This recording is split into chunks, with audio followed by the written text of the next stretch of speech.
अस्सलाम वालेकुम, मैं हूं साजिद हसन और आप देख रहे हैं प्रोग्राम लाइव विद मुजाहिद। पाकिस्तान के अंदर सऊदी अरब एक बहुत बड़ी सरमायाकारी करने वाला है और जो तखमीना लगाया गया है उसका तखमीना है तकरीबन 32 अरब डॉलर या इससे भी ज़्यादा। सऊदी अरब जो है पाकिस्तान के अंदर मुख्तलिफ शोबों के अंदर सरमायाकारी करेगा। उनके अंदर हम कह सकते हैं कान कनी और इसके अलावा ज़रात और इसके अलावा IT का जो शोबा है उसके अंदर जो है और मादनियात के शोबे के अंदर जो है सऊदी अरब एक बहुत बड़ी सरमायाकारी करने वाला है।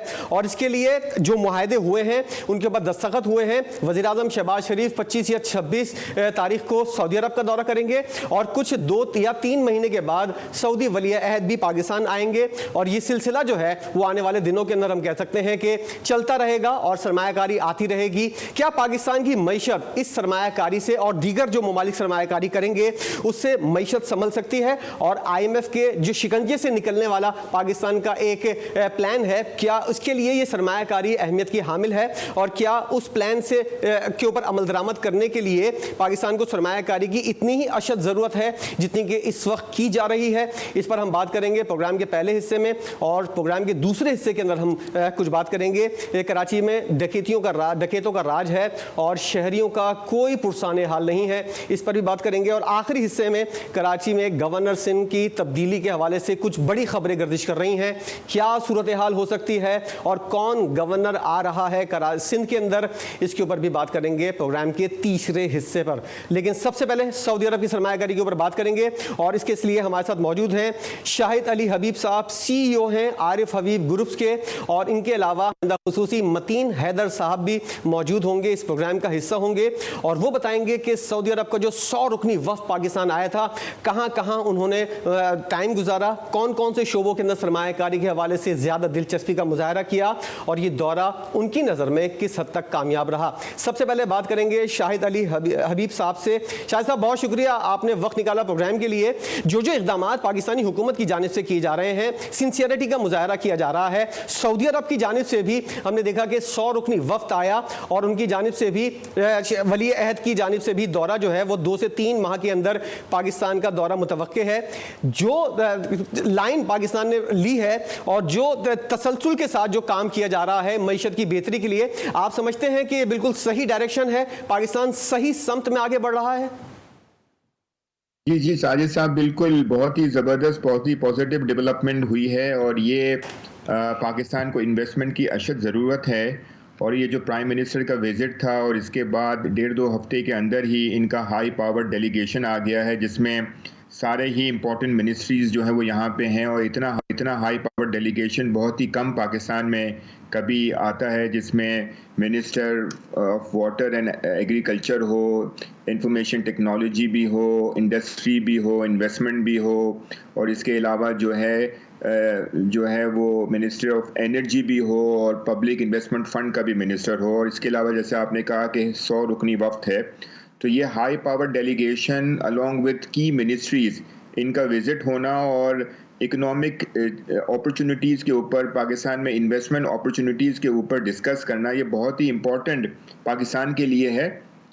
और इसमें पाकिस्तान हमेशा फॉरेन डायरेक्ट इन्वेस्टमेंट में कमज़ोर रहा है over the last few years, और उसमें अगर हम थोड़ी सी बेहतरी ले आते हैं तो हमारे लिए जहाँ हमारा जो है डॉलर जहाँ पे जनरेशन की अपॉर्चुनिटीज़ हो सकती है, अगर हम उसको करें या इंपोर्ट सब्स्टिट्यूशन को फोकस करें तो मेरे ख्याल से हमारे इकोनॉमिक इश्यूज जो है वो हल हो सकते हैं। हम करंट अकाउंट डेफिसिट को काबू पा सकते हैं, हम ट्रेड डेफिसिट को काबू पा सकते हैं, और इस तरीके से हमारा जो IMF के साथ इंगेजमेंट है वो और ज़्यादा स्ट्रॉन्ग होगा।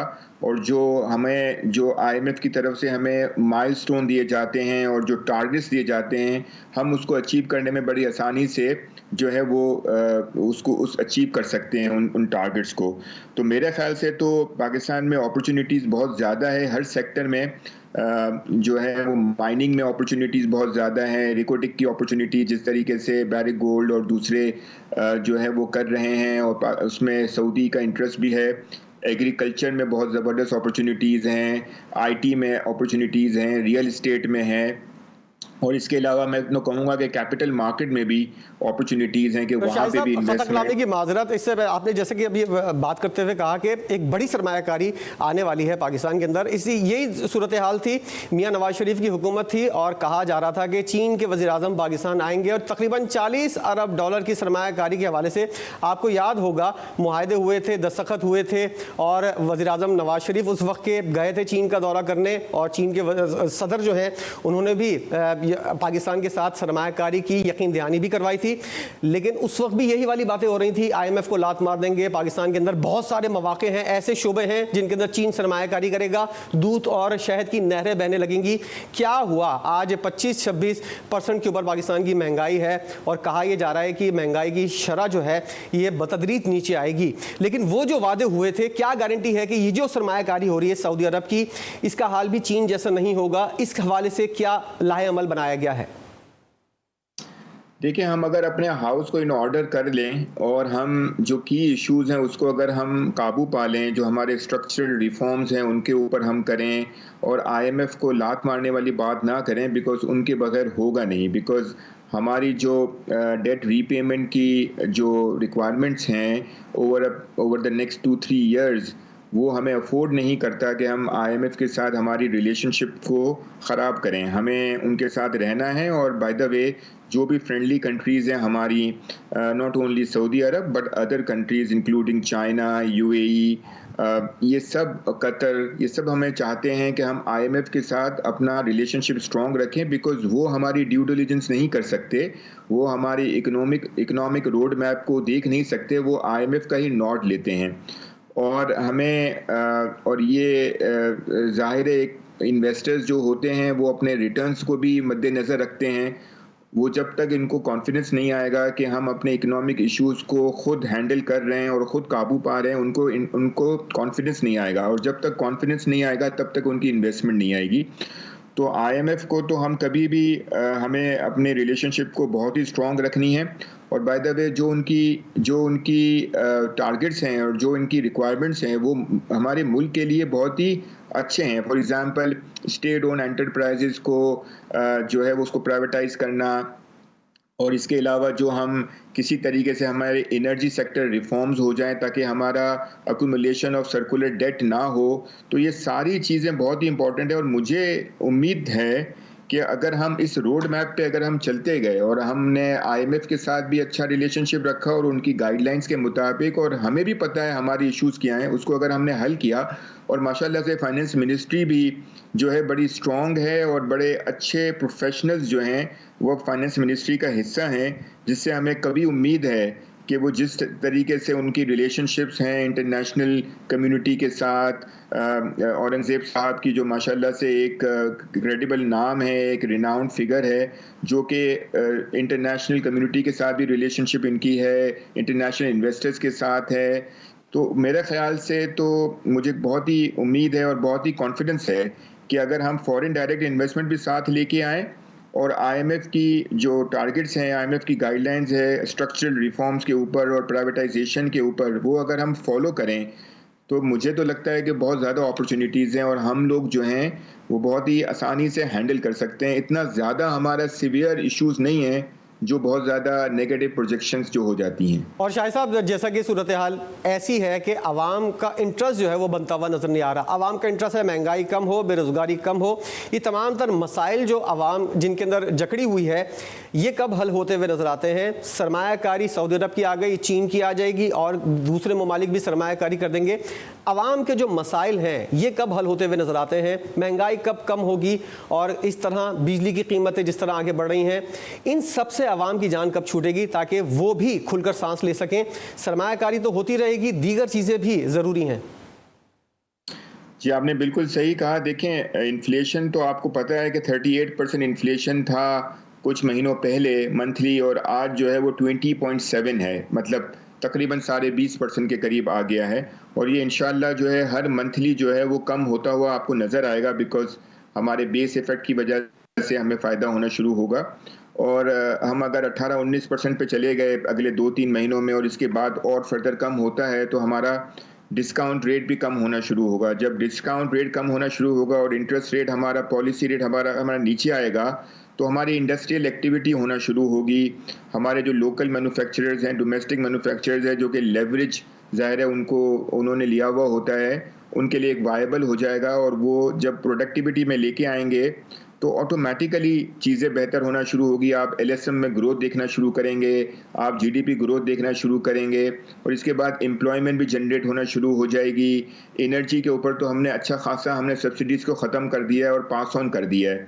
तो अब तो जो भी ऑयल प्राइस की ऊपर या नीचे अगर होता है तो वो अकॉर्डिंगली, अगर ऑयल प्राइस अगर आज नीचे हो जाएगा तो डेफिनेटली आपको कमी महसूस, अगर कमी की जाएगी, और अगर ऑयल प्राइस बढ़ता है तो वो ज़्यादा किया जाएगा। गैस की प्राइस जो है वो अच्छी खासी पास ऑन कर दी गई है, और जाहिर है अब तो डिपेंड करेगा कि ऑयल की प्राइस के ऊपर ही डिपेंड करता है। तो मेरे ख्याल से फर्दर इंक्रीज जो है वो उसी वक्त हो सकता है, या तो डीवैल्यूएशन हो जाए हमारी करेंसी का, या फिर हम लोग जो है ऑयल की प्राइस बढ़े। तो हमने अच्छा खासा पास ऑन कर दिया। शायद साहब, एक और मसला, गैस जो है पाकिस्तान के अंदर कम होती जा रही है, इसकी प्राइस भी बढ़ती जा रही है। पाक ईरान गैस पाइपलाइन मंसूबा, जैसा कि हम देख रहे हैं कि ईरान के सदर जो हैं वो भी पाकिस्तान का दौरा करने वाले हैं। सदर आसिफ अली जरदारी, जो गैस पाइपलाइन समझौता जब हुआ था, अहमदी निजाद वज़ीर आज़म थे, उस वक्त से अब तक कोशिशों में मसरूफ़ हैं, लेकिन जो शराइत हैं और जिन जिन के पॉइंट ऑफ व्यू हैं वो सामने आ चुके हैं। कौन कौन इसका मुखालिफ है? तो गैस का जो मसला है ईरान के साथ, ये हल होता हुआ आपको नज़र आता है, और रियलिटी क्या है इस मामले के अंदर? देखिए, ये तो साजिद साहब थोड़ा लॉन्ग टर्म प्रोजेक्ट है, और इसके ऊपर इसकी इम्प्लीमेंटेशन होते हुए, और इसके बाद जब इसकी ये प्रोजेक्ट जो है वो जब इंशाअल्लाह ताला जब अगर हो जाएगा, अचीव हो जाएगा, तो उसमें बड़ा टाइम लगता है। लेकिन हमारी जो इश्यूज़ हैं वो बड़े शॉर्ट टर्म हैं। हमारे इश्यूज़ अगले 6 महीने में क्या होगा, अगले 1 साल में क्या हो जाएगा, इसके इश्यूज़ हैं। जहाँ तक आप गैस की शॉर्टेज की बात कर रहे हैं, हमारी एक्सप्लोरेशन कंपनीज़ ने उस तरीके से ज़ाहिर है वो एक्सप्लोरेशन नहीं कर सकी, बिकॉज उनके पास कैश सरप्लस नहीं रहा, और उनकी अक्सर जो भी रेवेन्यू था वो रिसीवेबल के तौर पे ही रहा। लेकिन अब चूंकि उनकी कैश पोजीशन बेहतर होगी, इसलिए कि अब अच्छा खासा जो है वो ख़त्म, एक्यूमुलेशन ऑफ सर्कुलर डेट अब नहीं हो रहा। अब जो अगर वो पैसा बना रही हैं तो वो कैश जनरेट कर रही हैं, तो अब उनके पास अच्छा खासा मौका होगा कि वो एक्सप्लोरेशन एक्टिविटीज़ करें। और जैसे ही वो एक्सप्लोरेशन एक्टिविटीज़ करेंगी तो हमारे जो ज़खायर हैं और जो नए हमारी फील्ड्स हमें होंगी, उसकी वजह से हमें एडवांटेज मिलेगा। ना सिर्फ गैस बल्कि ऑयल की बात भी मैं कर रहा हूँ। तो डेफिनेटली हमारी शॉर्टेज चल रही है, लेकिन इसको किया जा सकता है अगर हम सही तरीके से मैनेज करें। और हमें सबसे इम्पॉर्टेंट चीज़ यही है कि हमारी ऑयल डिपेंडेंसी और गैस डिपेंडेंसी जो है वो इंपोर्ट की वजह से ना हो। हमारा RLNG का हमारा इंपोर्ट बहुत ज़्यादा होता है, हमारा ऑयल का इंपोर्ट होता है, वो डेफिनेटली इसलिए होता है कि हमारे पास अपने ज़खायर नहीं हैं। तो हमें इसके ऊपर डेफिनेटली काम करना है और इसको किसी तरीके से काबू पाना है, और इसके ऊपर इससे हमारा करंट अकाउंट डेफिसिट भी काबू में आ जाएगा, और जिसकी वजह से हमारी जो रिजर्व के ऊपर जो इश्यूज आते हैं वो कम होना शुरू होंगे। ठीक है, बहुत शुक्रिया शाहिद अली हबीब साहब। आप CEO आरिफ हबीब ग्रुप से हैं, और काफ़ी पूर्व कि पाकिस्तान की हुकूमत की जो डायरेक्शन है, जो तरीक़ाकार है, सरमायाकारी पाकिस्तान के अंदर आ रही है, उसके बाद जो इक़दाम किए जा रहे हैं माशी तौर पर पाकिस्तान को मजबूत करने के लिए, वो डायरेक्शन बिल्कुल सही है। आहिस्ता आहिस्ता साल ब साल जाकर जो है सूरत हाल बेहतरी की जनाब आएगी, और उससे गरीब आदमी का भी फ़ायदा होगा। शाहिद हबीब साहब हमारे साथ मौजूद थे प्रोग्राम में। अभी ब्रेक लेंगे और दूसरे हिस्से में हम बात करेंगे कराची में स्ट्रीट क्राइम की। ये ऊँट किस करवट बैठेगा, और क्या इसको बैठाने की कोशिशें भी हो रही हैं, संजीदगी से कोशिशें हो रही हैं या नहीं, इस पर बात करेंगे। अहमद चनाय साहब हमारे साथ मौजूद होंगे, एक ब्रेक के बाद हाजिर होंगे।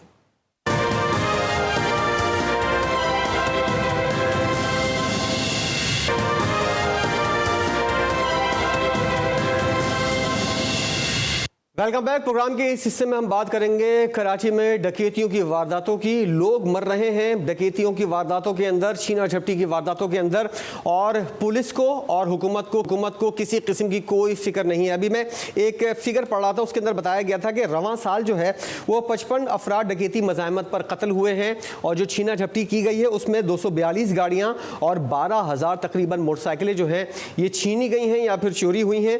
स्ट्रीट क्राइम में पुलिस अफसरान की शिरकत और गफलत के शवाहिद भी मिलते हैं। या तो पुलिस वाले जो हैं वो इन वारदातों के अंदर खुद मुलविस होते हैं, या फिर ये लोग जो हैं वो गफलत का मुजाहरा करते हुए नजर आते हैं। और गफलत का अगर मुजाहरा किया जाता है तो एक तरह से उन डकैतों का साथ देने वाली बात है। इस तमाम तरह सूरत हाल के अंदर हुकूमती किरदार क्या है और पुलिस की कितनी ज्यादा रिस्पॉन्सिबिलिटी बनती है, इस पर बात करेंगे हमारे नुमाइंदे सौलत जाफरी, जो कराची के अंदर खास तौर पर क्राइम की सूरत हाल को काफी गहरी नजर से देखते हैं। सौलत, जरा बताइएगा, क्या कराची से स्ट्रीट क्राइम का खात्मा नियत का फुकदान है कि नियत नहीं है, या फिर ये करना ही नहीं चाहते? अगर नियत की बात करें और स्ट्रीट क्राइम की बात करें तो दोनों ही जो है उसका खात्मा दिखाई नहीं दिया जाता है, क्योंकि बहुत सारे ऐसी चीज़ें हैं जो कि इन पुलिस अफसरान से भी जो है वो जड़ती हुई दिखाई देती हैं। मफादात मौजूद हैं जो कि स्ट्रीट क्राइम पर काबू पाने में मुकम्मल तौर पर, जिसकी वजह से पुलिस नाकाम दिखाई देती है। बात करें कराची शहर में स्ट्रीट क्राइम की तो यौमिया इस वक्त 250 से ज़ायद वारदातें कराची शहर में रिपोर्ट हो रही हैं। अफसरान की जाने से किसी किस्म की कोई स्ट्रेटजी बनाई नहीं गई है स्ट्रीट क्राइम के खात्मे के लिए। कोई ग्रैंड ऑपरेशन के हवाले से भी जो है वो किसी किस्म का कोई प्लान जारी नहीं किया गया है। दावे और वादे तो हर दौर में जो है वो किए गए हैं। 3 से 4 आईजीज जो है वो गुज़िश्ता बरसों में जो है वो गुजरे हैं, और उन्होंने आते ही चार्ज संभालते ही ये दावा किया कि सबसे मुश्किल काम कराची के लिए स्ट्रीट क्राइम है और स्ट्रीट क्राइम का खात्मा करेंगे। लेकिन स्ट्रीट क्राइम खत्म होते दिखाई नहीं दे रहा। रवां साल की अगर बात करें तो अब तक 62 अफराद डकैती मुज़ाहमत पर कत्ल कर दिए गए हैं। लेकिन पुलिस हुक्काम हो या फिर सिंध गवर्नमेंट के आला वज़रा, वो अब तक जो है वो इनकी दादरसी के लिए भी इनके घरों पर नहीं गए हैं, ना ही किसी रिलीफ फंड का जो है वो इनके लिए ऐलान किया गया है। कराची में इस वक्त भी जो है वो डकैती मुज़ाहमत पर शहरियों को जख्मी किया जा रहा है, कत्ल किया जा रहा है, लेकिन उनको पूछने वाला, उनका पसाने हाल कोई दिखाई नहीं देता है। जो डकैती मुज़ाहमत पर जख्मी होते हैं उनके इलाज मुआवजे के लिए भी हुकूमत की जाने से किसी किस्म का कोई फंड जारी नहीं किया जाता। वो अपनी मदद आप ही जो है वो अपने इलाज कराते हैं। जख्मी इस वक्त 100 से ज़ायद जख्मी हैं जो कि मुख्तलिफ अस्पतालों में हैं, अपने घरों में जो है वो इलाज जारी रखे हुए हैं। बात करें अगर स्ट्रीट क्राइम के हवाले से तो कराची शहर में 12,000 से ज़ायद मोबाइल फ़ोन छीनने की वारदातें रिपोर्ट हो चुकी हैं। गाड़ियों की बात करें, मोटरसाइकिलों की बात करें तो इस तरीके से एक बड़ा फिगर जो है वो सामने आ रहा है। लेकिन अब तक जो हुक्मरान हैं और जो सिंध पुलिस के आला अफसरान हैं उनके कानों पर जूं नहीं रेंग रही है। जब हमारी बात हुई आईजी सिंध से तो उनकी जानिब से ये मौक़िफ़ ज़ाहिर किया गया, मीडिया रिपोर्टर्स को उनकी जानिब से बताया गया है कि जो निगरां सेटअप पर हुक्मरान जो आला अफसरान ला के बिठाए गए थे, जिसमें एडिशनल आईजी सिंध और डीआईजीज वो जो है वो नाकारा थे, जिसकी वजह से ये तमाम चीज़ें जो है वो बढ़ती हुई दिखाई दी हैं। लेकिन अब भी 15 रोज़ से ज़ायद का वक्त गुजर 1 माह होने को आ गया है, लेकिन आईजी सिंध की जानिब से अब तक कोई वाज़ेह हिकमत अमली सामने नहीं आ सकी है कि किस तरीके से स्ट्रीट क्राइम पर काबू जब से ये नई हुकूमत बनी है, दोबारा जब से पीपल्स पार्टी इख्तिदार में आई है 8 फरवरी के इंतखाबात के बाद, उस वक्त से ये लोग निगरान हुकूमत के बारे में कहते हैं कि उन लोगों की वजह से स्ट्रीट क्राइम हुए हैं। लेकिन उससे पहले यानी कि 2018 से 2023 के दरमियान, 24 के दरमियान जो हुकूमत थी वो पीपल्स पार्टी की थी, उससे पहले भी पीपल्स पार्टी की थी, उससे पहले भी पीपल्स पार्टी की थी, लेकिन स्ट्रीट क्राइम उसी तरह हो रहे हैं। तो उस वक्त जब उनसे ये वाला सवाल किया जाए तो वो लोग किसी किस्म का कोई जवाब नहीं देते। ये तो हुकूमत की बात हुई सौलत। दीगर पार्टियां जो हैं यानी कि MQM, ANP और जमात इस्लामी, ये लोग क्या किरदार अदा कर रहे हैं? क्या उस तरह शोर किया जा रहा है, इनकी जानिब से वावेला मचाया जा रहा है? क्योंकि स्टेक होल्डर्स तो ये भी हैं और इनकी जानिब से भी हमेशा ये वाली बात कही गई है कि स्ट्रीट क्राइम पर काबू पाया जाए। वो संजीदगी का मुजाहरा किया जा रहा है इन पार्टियों की जानिब से जिसका मुजाहरा करना चाहिए। सर देखिए, बात यह है कि कराची शहर को हर कोई ओन तो करता है, लेकिन सिर्फ मराद के लिए और यहाँ से फ़ायदे उठाने के लिए, लेकिन जो कराची के वाले हैं उनके लिए कोई आवाज़ उठाता दिखाई नहीं देता। MQM पाकिस्तान अपने आप को कराची वालों की जमात कहती है, लेकिन अब तक इनकी जानिब से कोई एक वाज़े और मुरतब तरीके का जो है कोई जलसा या फिर कोई एहतजाज जो है वो नहीं किया गया है, और ना ही कोई वाज़े आवाज़ जो है वो कराची वालों के लिए उठाई गई है। प्रेस कॉन्फ्रेंस की जाती हैं, अभी कुछ रोज़ रोज कबल इनकी एक कारकुन को जो है वो लूटा गया था, जिसके ऊपर इन्होंने प्रेस कॉन्फ्रेंस करी और बड़े दावे और वादे किए कि हम स्ट्रीट क्राइम के ऊपर आवाज़ उठाएंगे, लेकिन अब तक कोई वाज़े एहतजाज जो है वो इनके पाकिस्तान की जानिब से भी सामने नहीं आ सका है। जो ये वो जमात है जो कि कराची वालों को अपना कहती है और कराची को ओन करती है, लेकिन अब तक इनके लिए जो है वो किसी किस्म की कोई आवाज़ हक बुलंद नहीं की गई है। कराची शहर को अब एक ग्रैंड ऑपरेशन की ज़रूरत है, जिसमें स्ट्रीट क्राइम के हवाले से जो है वो वाज़े हिकमत अमली जारी की जानी चाहिए, जिसमें पुलिस और रेंजर्स मिलकर ही इस स्ट्रीट क्रिमिनल्स का जो है वो खात्मा कर सकेगी। जी। और ये जो मकामी और गैर मकामी डकैतों की और पुलिस वालों की बातें होती हैं, एक जाने से कहा जाता है कि जब तक मकामी पुलिस वाले नहीं होंगे, जब तक इस क्राइम के ऊपर काबू नहीं पाया जा सकेगा। और गैर मकामी डकैतों का जो मामला है, इसमें कितनी सच्चाई नज़र आती है। ये जो पार्टियां और सोशल मीडिया के ऊपर ख़ास तौर पर इस हवाले से ज़्यादा बातें होती हैं, मकामी और गैर मकामी की, ज़रा इस फ़र्क को वाज़े कीजिएगा। देखें, इस वक्त कराची शहर में जो स्ट्रीट क्रिमिनल्स को गिरफ्तार किया जा रहा है और जो मुकाबले में मारे जा रहे हैं या फिर ज़ख्मी किए जा रहे हैं, इनमें से अक्सर और बेशतर का ताल्लुक कराची से नहीं है। तो जिन्हें गैर मकामी जो है वो कहा जाता है, जो कराची के अपने रिहायशी हैं, मकामी हैं और कराची में रहने वाले हैं, जो टैक्स पे कर रहे हैं, उनको सरेआम कत्ल और ज़ख्मी कर दिया जाता है डकैती मुज़ाहमत के नाम पर, जिस पर जो है वो गैर मकामी और मकामी की एक बहस जो है वो छिड़ी हुई है इस वक्त सोशल मीडिया के ऊपर। और इसके ऊपर भी जो है वो कोई वाज़े हिकमत अमली जो है वो सामने नहीं आती है कि किस तरीके से लोग जो है वो कराची में दाखिल होते हैं और फिर आकर जो है वो यहाँ पर वारदातें करते हैं और बासानी यहाँ से फरार भी हो जाते हैं। कोई चेक एंड बैलेंस नहीं है कराची में, कौन दाखिल होता है, कौन यहाँ से जो है वो एग्जिट करता है। किसी किस्म के जो कराची के मेन गेट्स हैं जहाँ से मोटरसाइकिल गाड़ियाँ अंदर आती हैं, जहाँ से बसें अंदर आती हैं, वहाँ पर भी कोई चेक एंड बैलेंस जो है वो होता दिखाई नहीं देता है, जिसकी वजह से जो कराची से बाहर वाले अफराद हैं वो यहाँ पर आते हैं। मुनज़्ज़म गिरोह हैं, जिसमें मुख्तलिफ गिरोह हैं, बल्चिस्तान की बात करें, सिंध की बात करें, पंजाब की बात करें, KPK की बात करें, तो पूरे मुल्क से जो है वो यहाँ पे इस तरीके के मुनज़्ज़म गिरोह बन के आते हैं, कराची में लूट मार की वारदातें करते हैं और यहाँ से फ़रार हो जाते हैं। अगर बात करें कराची से हटकर दूसरे जो पाकिस्तान के शहर हैं, वहाँ पे इस तरीके से सरेआम जो है वो शहरियों को कत्ल नहीं किया जाता है, वहाँ पे इस तरीके से सरेआम शहरियों को जो है वो ज़ख्मी नहीं किया जाता है। लेकिन जो कराची है, कराची में मुसलसल इस तरीके की वारदातें रोनुमा हो रही हैं। कानून नाफिज करने वाले इदारों की जानिब से भी जो है वो कोई अब तक एक्शन नहीं लिया गया है। और ये जो एडिशनल IG को तब्दील करने का एक नया शोशा छोड़ा जा रहा है, क्या ये इकदाम जो है ये कॉस्मेटिक इकदाम है या इसमें किसी किस्म की कोई बेहतरी की उम्मीद है?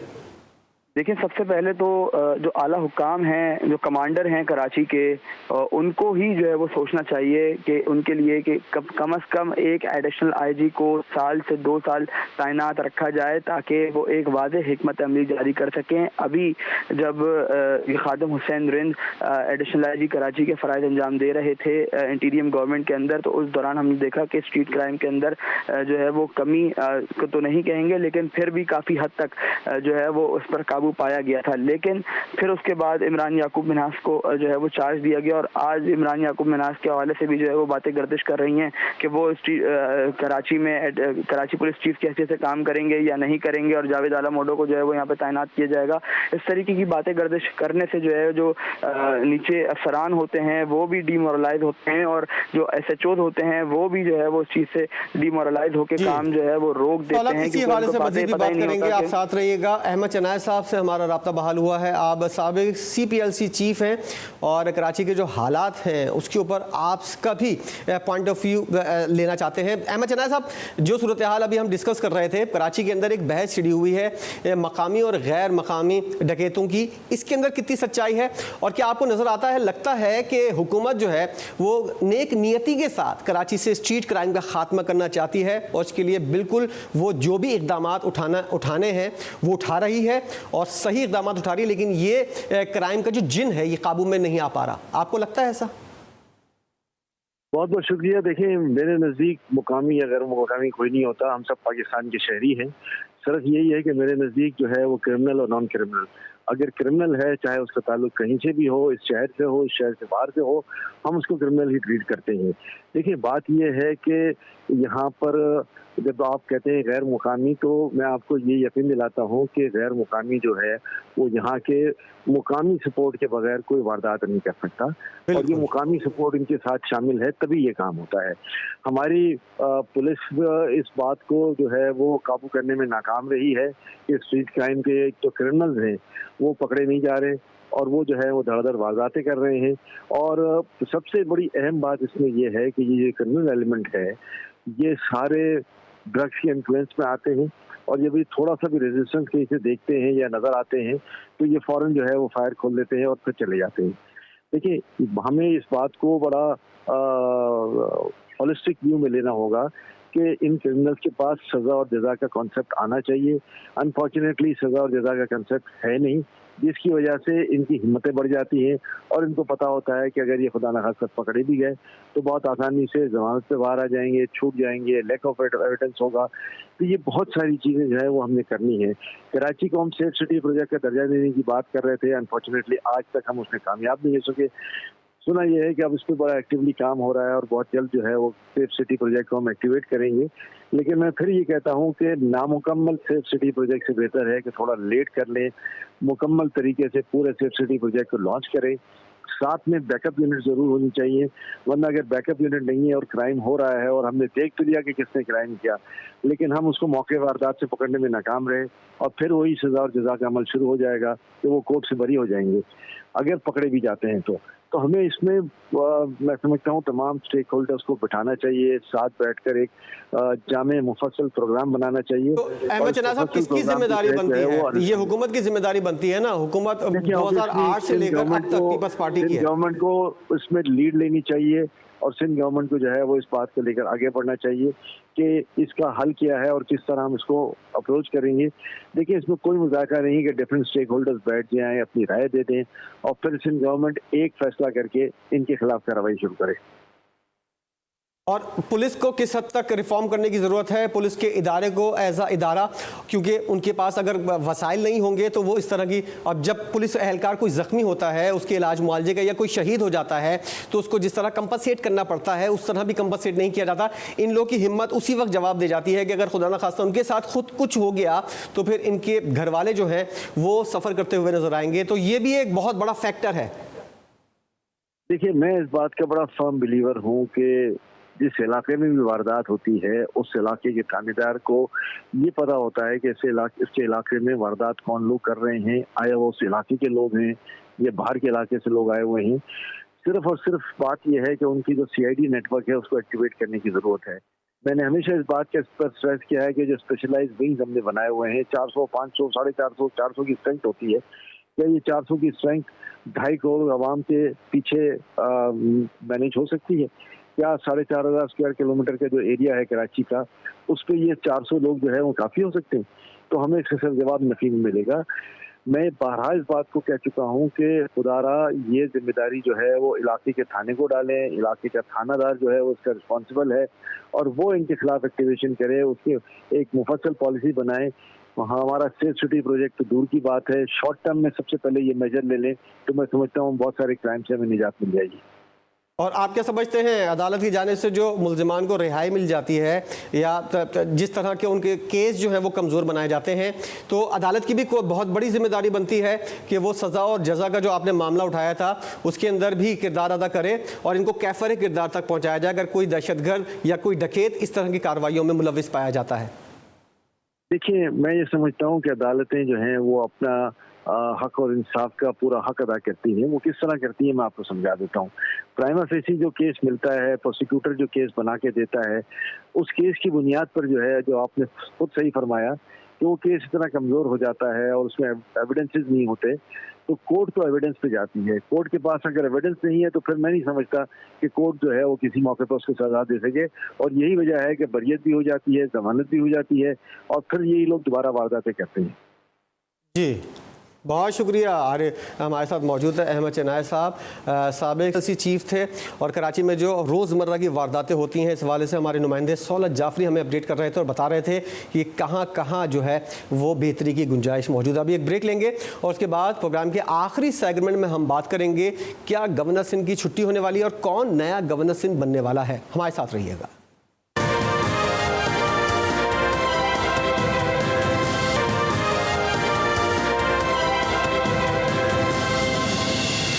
Welcome back. प्रोग्राम के इस हिस्से में हम बात करेंगे गवर्नर सिंध की तब्दीली की। कामरान खान टिसोरी जो हैं उनकी तब्दीली के बारे में बातें हो रही हैं और एक नाम जो है यानी कि जस्टिस रिटायर्ड मकबूल बाकर का जो साबिक निगरां वज़ीर आला सिंध रह चुके हैं उनको जो है वो गवर्नर सिंध के तौर पर जो है वो नामजद किया गया है।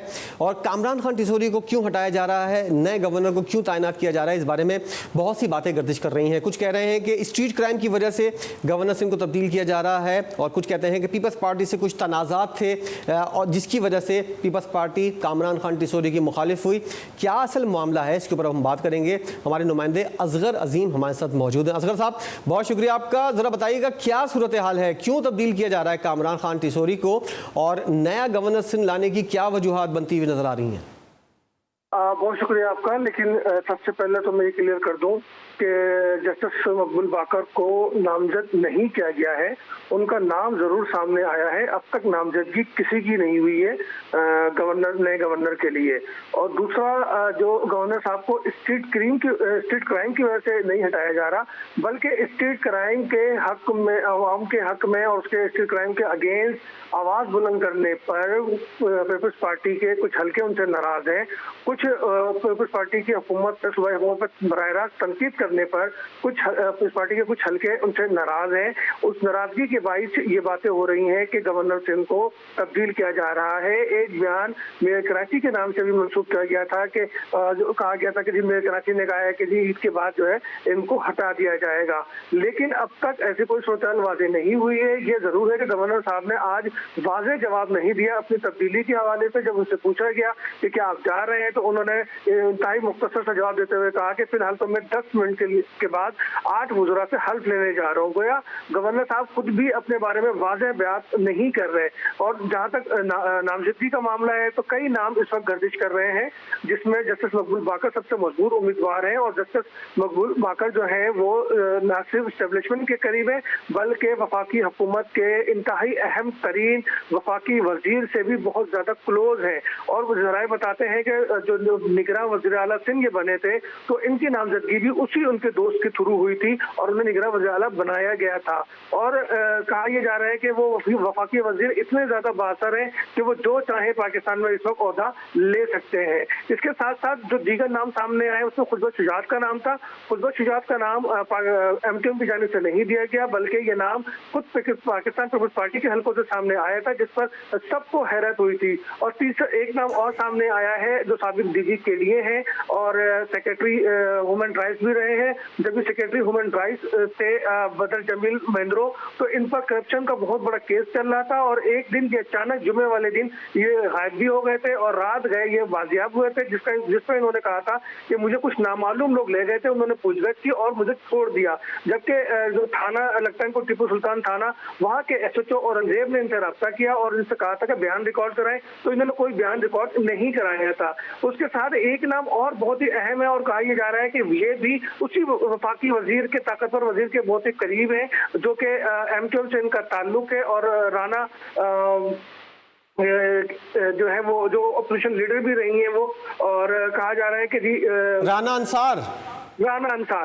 अंसार भी इस लाइन में शामिल है। जबकि कुछ लोग फैसल वाडा को भी इस लाइन में शामिल कर रहे हैं, हालांकि फैसल वाडा गवर्नर सिंध के उम्मीदवार नहीं है। अगर वो उम्मीदवार होते तो इतने क्लोज दोनों जमातों से वोट लेकर वो सेनेटर हरगिज। असगर अजीम, जैसा कि आप कह रहे हैं कि MQM ने तो अभी तक कोई नाम शो ही नहीं किया है और जो 2 उम्मीदवार MQM के नाम सामने आ रहे हैं उनको MQM ने नहीं बल्कि पीपल्स पार्टी ने इनका नाम जो है नॉमिनेट किया है। तो अगर MQM का गवर्नर निकाला जाएगा और कोई और सा गवर्नर आ जाएगा, जैसा कि मकबूल बाकर साहब का नाम ज़्यादा गर्दिश कर रहा है, मजबूत उम्मीदवार हैं, तो क्या MQM नाराज़ हो जाएगी पीपल्स पार्टी से, या फिर ऐसा कोई पीपल्स पार्टी खातिर में ही नहीं लाना चाह रही है MQM को? नाराज़ होती है तो हो, किसी किस्म का कोई डर नहीं है पीपल्स पार्टी को? यहाँ पे थोड़ा सा बात समझने की है कि एमक्यूएम की जो पोजीशन है 2018 के बाद वो चेंज हुई है और उसकी जो नंबर ऑफ गेम का उसका जो सबसे बड़ा ताकतवर हथियार था वो भी उससे छिन गया है। इस वक्त जो ऐवान वफाकी ऐवान की जो पोजीशन है वहाँ पर पाकिस्तान पीपल्स पार्टी के बकौल एमक्यूएम की कोई खास जरूरत नहीं है, जबकि खुद वक्त का इख्तिताम हो गया है, वक्त खत्म हो गया है असगर अजीम, वरना और डिटेल्स के मामले को देखते। बहरहाल जो भी बनेगा वो एमक्यूएम की जानिब से बनेगा या फिर पीपल्स पार्टी की जानिब से बनेगा या फिर मकबूल बाकर साहब बनेंगे। क्या कराची के मसाइल जो है ये हल होंगे या नहीं, एक बहुत बड़ा सवालिया निशान है। प्रोग्राम आपने देखा, प्रोग्राम देखने का बहुत शुक्रिया। मुझे इजाज़त दीजिए, अल्लाह हाफिज़।